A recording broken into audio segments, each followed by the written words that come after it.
اسی طرح سے اور ایک مسئلہ جو پریشانی کا اور فکروں کا، ٹینشن اور سٹریس اور غم کا ہوتا ہے، وہ آپس کے جھگڑے، دشمنیاں. ایک آدمی آپ کا دشمن ہے، وہ اپنے گھر میں بیٹھ کے کھا رہا ہے اور آپ اپنے گھر میں بیٹھ کے ٹینشن میں ہیں، پریشان ہیں اور اس کا برا چاہ رہے کسی طرح سے مر جائے، کسی طرح سے اس کو کچھ ہو جائے، اور اس کو کچھ ہو رہا نہیں ہو رہا ہے. تو اس وجہ سے بھی آدمی اپنے سکون کو خراب کرتا ہے. اپنے دشمن، اپنے جن سے آپس کے جھگڑے ہیں، ان جھگڑوں میں آپ دیکھیے دو بھائی بہت اچھے رہتے ہیں، پھر اچانک کچھ تجارت میں کسی وجہ سے کچھ ہوتا ہے، بات پہ بات بڑھ جاتی ہے، جھگڑا ہوتا ہے، دونوں الگ ہو جاتے ہیں.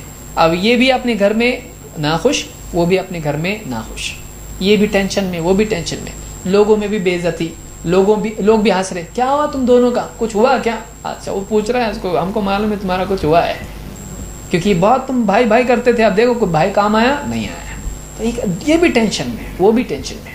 پڑوسی کسی کا ہے، پڑوسی کی وجہ سے پریشانیاں، گھر میں کسی کی فیملی میں پرابلمس ہے. تو ایک آدمی جو ہے دشمنیاں، کوئی آفس میں ہے سازش کرتا ہے، کچھ بھی یہ لیٹ آیا فوراً باس کو بول دیتا، ذرا چائے پینے کے لیے باہر گیا فوراً باس کو بول دیتا.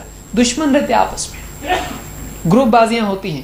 آدمی اس کی وجہ سے بہت پریشان ہوتا ہے، ہیرسمنٹ اس کے لیے ہوتا ہے. کوئی نہ کوئی ہمیشہ شیطان ایسا آفس میں، کمپنی میں ہوتا ہے جو پریشان کر رہا ہوتا ہے. آپس کے جھگڑے اور دشمنیاں یہ بھی ذہنی سکون کو خراب کرتی ہیں. اس کا کیا علاج ہے؟ اللہ کے نبی صلی اللہ علیہ وسلم فرماتے ہیں دب الیکم داء الامم قبلکم.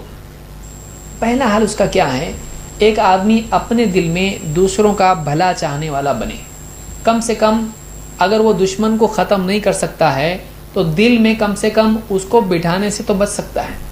آپ کا دشمن آ کے آپ کا پورا مائنڈ آکیوپائی کیے ہوئے ہے اور اس کا رینٹ بھی نہیں دے رہا ہے.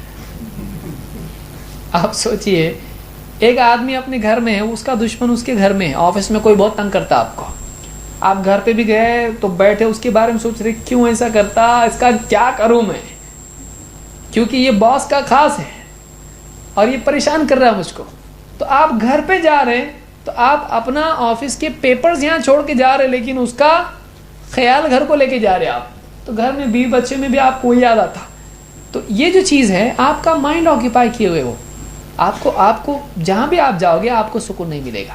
آپ بیوی بچوں کے ساتھ پکنک پر جا رہے لیکن وہاں بھی سوچ رہے معلوم نہیں ہے ابھی کیا کر رہا ہوگا آفس کے اندر، لوگوں کو میرے خلاف بھڑکا رہا ہوگا. ایسا زندگی میں، آفس میں، گھر میں، مسجد میں، رشتہ داریوں میں یہ ہمیشہ ہوتا رہتا ہے. دشمن آپ کے سکون کو خراب کرتے ہیں، جو آپ کا بھلا نہیں چاہتے ہیں، یا تو وہ برے ہوتے ہیں یا تو آپ برے ہوتے ہیں، اس وجہ سے دشمنی ہوتی ہے. تو اب یہ جو چیز ہے اس کا حل کیا ہے؟ آپ پہلے اپنے دل میں اس کا بھلا چاہنے والے بنو. ٹھیک ہے برا ہے لیکن اللہ کرے اس کو ہدایت ملے، برا ہے بہت خراب ہے، اللہ چاہے تو اچھا ہو سکتا ہے، چاہے تو وہ بھی انسان ہے. تو آپ جب اپنے دل میں اس کے لیے نرم گوشہ پیدا کر لیتے ہو، اس کا بھلا چاہنے والے بن جاتے ہو، تو آپ کا ٹینشن اپنے آپ کم ہو جاتا ہے، آپ اس سے زیادہ ہائی لیول کے بن جاتے ہو، آپ کے پاس اپر ہینڈ ہوتا ہے، آپ کا سکون خراب نہیں ہوتا ہے. سکون لڑنے میں ہوتا ہے، سکون اس کو چھوڑنے میں نہیں ہوتا. سکون مل جاتا ہے جب چھوڑ دیتا ہے آدمی اس کو. دب الیکم داء الامم قبلکم، تمہارے اندر پچھلی قوموں میں سے کچھ بیماریاں آئی ہیں. کیا بیماریاں ہیں؟ الحسد والبغضاء، جلنا، جیلسی، اور بغضاء، دشمنیاں، کینہ کپٹ. ہی الحالقہ، اور یہ جو کینہ کپٹ ہے، یہ چیزیں جو ہیں یہ مونڈنے والی ہیں، یہ شیو کر دیتی ہیں. لا اقول تحلق الشعر ولكن تحلق الدین، میں نہیں کہتا کہ یہ برائیاں، دوسروں کی خوشیاں دیکھ کر جلنا، دوسروں کے لیے دل میں برائی رکھنا، یہ آدمی کے بالوں کو نہیں مونڈتی ہے، آدمی کے دین کو، اس کے ریلیجن کو برباد کر دیتی ہیں. والذی نفسی بیدہ، اس ذات کی قسم جس کے ہاتھ میں میری جان ہے. لا تدخلوا الجنۃ حتی تؤمنوا، تم جنت میں نہیں جا سکتے جب تک کہ تم ایمان والے نہ بن جاؤ، صحیح بلیور نہ بن جاؤ.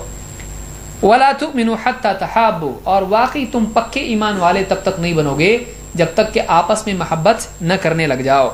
افلا انبئکم بما یثبت ذاکم لکم، کیا ایک چیز بتاؤں تم کو کہ اگر وہ چیز تمہارے اندر آ جائے تو تمہارے اندر محبت بھی پیدا ہوگی.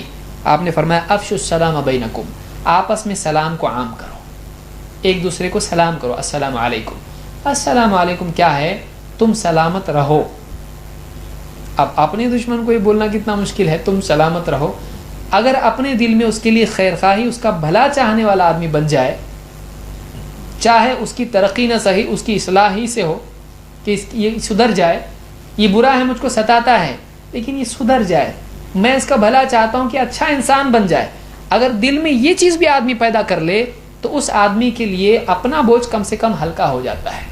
وہ سدھرے گا نہیں سدھرے گا وہ بات کی چیز ہے، لیکن آپ نے جب اپنے دل میں اس کے لیے سافٹ فیلنگس اس کے سدھرنے کے لیے پیدا کر دیں آپ کو سکون مل جاتا ہے. کیوں؟ اس لیے کہ آپ اپنے دل میں کرمنل نہیں ہو. کسی کا برا چاہنے والا اس کو اندر سے سب کانشیس مائنڈ میں ہوتا ہے تو اس کا برا چاہتا، اچھا تو وہ جو برا چاہ رہا ہے وہ میں غلط کر رہا ہوں، اس کو یہ کانشیس مائنڈ اس کا بتاتا ہے اس کو کہ میں کسی کا برا چاہ رہا ہوں تو یہ برا ہے، لہٰذا اس کو تکلیف ہونا ہی ہے. کیونکہ آپ جب اپنے پرنسپلز کے خلاف جاتے ہو تو آپ کو ٹینشن شروع ہو جاتا ہے.